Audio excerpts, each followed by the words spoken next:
Hindi ko malaman ang bibilhin ng customer ko. Napili niyang produkto matagal nang wala sa mundo. At ang iba naman, ibang brand ang bibilhin ko no. Pero pag binigay na, iba pala ang nais nito. Bibili ng Maggi noodles, matagal nang ang phase out yon.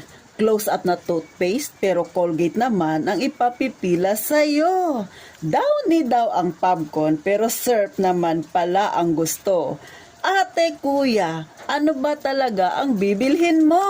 Masakit na ang ulo ko sa inyo. Di ko malaman kung ano ba talaga ang bibilhin mo. Mabuti na lang di kita nakunan ng video. Kung hindi, ikaw ang laman ng reels ko. Eto na naman ang inyong pambansang tindera na nagsasabing customer kong namimili, ang tindera ay napapangiwi.